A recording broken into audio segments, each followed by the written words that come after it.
فرماتے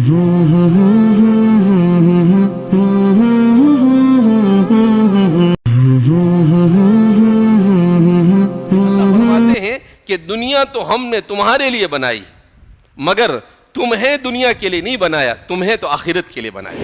وہ نوجوان کہنے لگا یہ کیسا سوال کرتے ہو آپ، زندگی کا بھی کوئی مقصد ہوتا ہے؟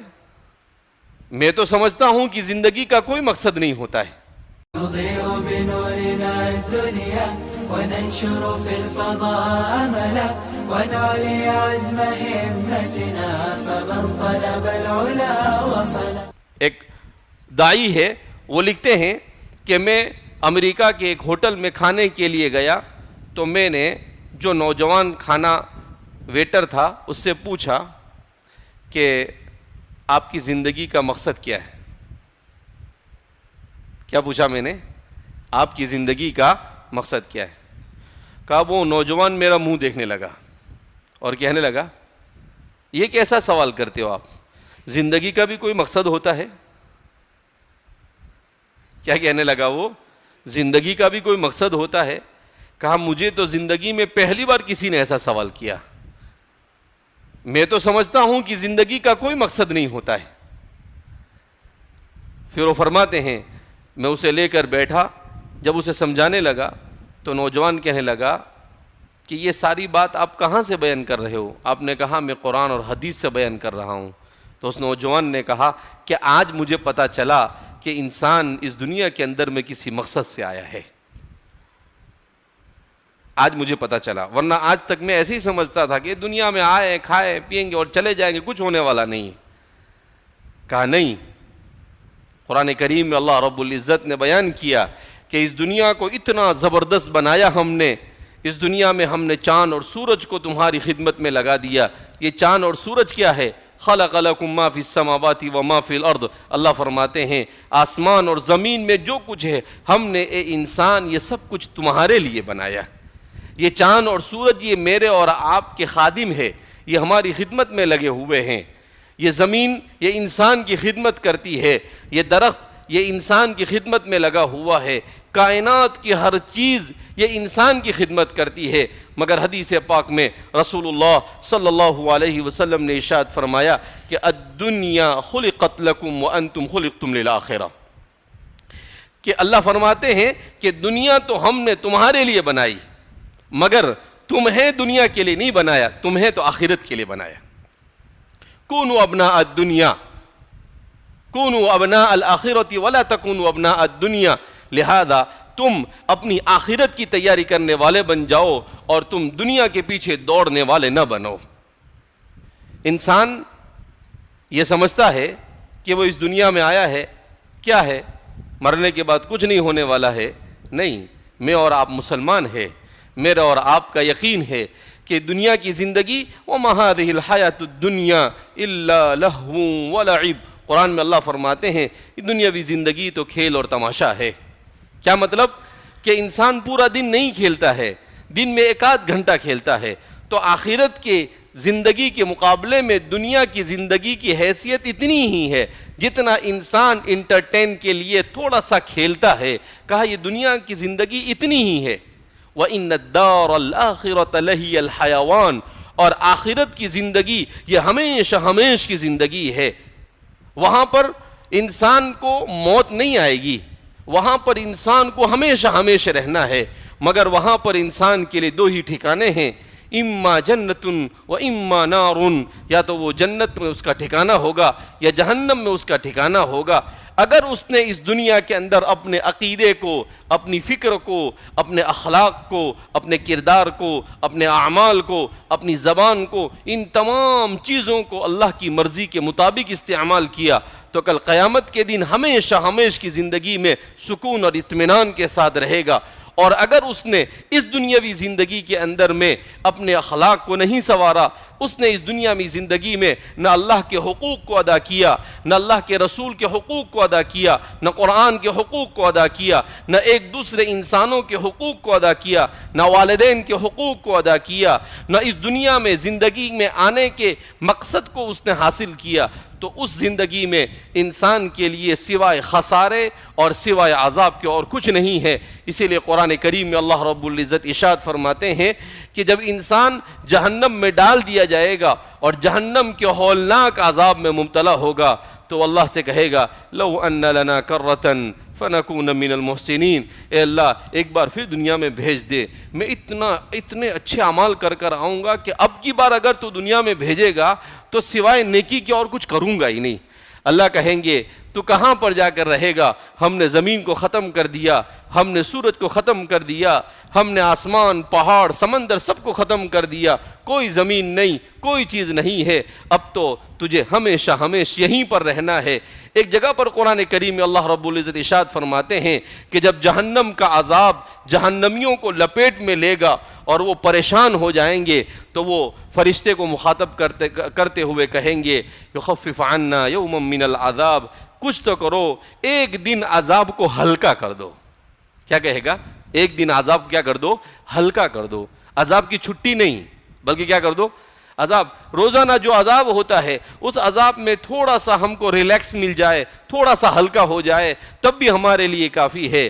تو فرشتے سے کہا جائے گا کہ ان سے کہہ دو کہ دنیا کے اندر بڑے گل چھڑے اڑائے تھے، دنیا میں بڑے مزے اڑائے تھے، اور دنیا میں انبیاء نے کہا تم کو کہ بھائی مرنے کے بعد بڑا خطرناک زمانہ ہے اور قبر کی زندگی ہے، آخرت میں جہنم کی زندگی ہے، وہاں پر ہولناک عذاب ہونے والے ہیں، تو نے کبھی ان کی بات کو کان دھر کر نہیں سنا، تو اسے مذاق سمجھتا رہا اور تو اسے ٹھٹھا بناتا رہا، تو نے اسے ہنسی کے طور پر اڑا دیا اور تو نے صرف اسی کے اندر اپنی زندگی گزاری کہ میری مرضی میں جو آیا، میں تو اپنے من کا بادشاہ ہوں، جو چاہوں کروں، کچھ نہیں ہوتا ہے۔ کہا اب کر لے جا کر جو والد پر آئیے، والد کے حقوق کیا ہے؟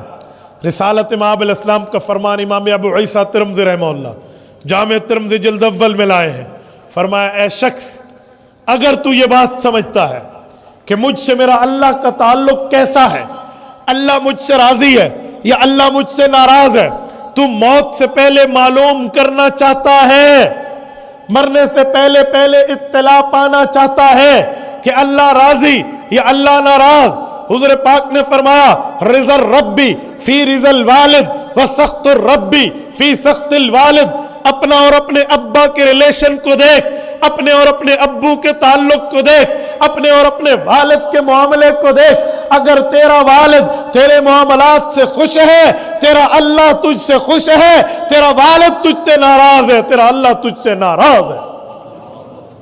رسالت مآب کی تعلیمات میں ہمیں ملتا ہے کہ ہم والد کے ساتھ کے معاملات کیا رکھیں۔ اور میرے دوستو، میں اس ماں باپ کے حقوق پر ایک بات مزید بھی کرتا ہوں، صرف حق کی بات بھی نہیں ہے کہ ماں باپ کو ان کا حق دے دو، عزت کرو، احترام کرو، کچھ کمائی دے دو، بس ٹھیک ہے، صرف یہاں تک نہیں ہے، بلکہ قرآن کریم سورۃ بنی اسرائیل اس سے بڑھ کے اللہ کا کلام ہمیں بتاتا ہے کہ قرآن کریم نے اپنے ماں باپ کے ساتھ جوانی میں، بڑھاپے میں بولنے کے انداز کی ترتیب، وے آف ٹاکنگ، گفتگو کا طرز، رسالت مآب علیہ السلام کی زبان سے جو قرآن کریم اترا، رب کریم نے آپ کو اور مجھے تعلیمات دے کر بتایا کہ اپنے ماں کے ساتھ، اپنے والد کے ساتھ کیسا رہنا ہے۔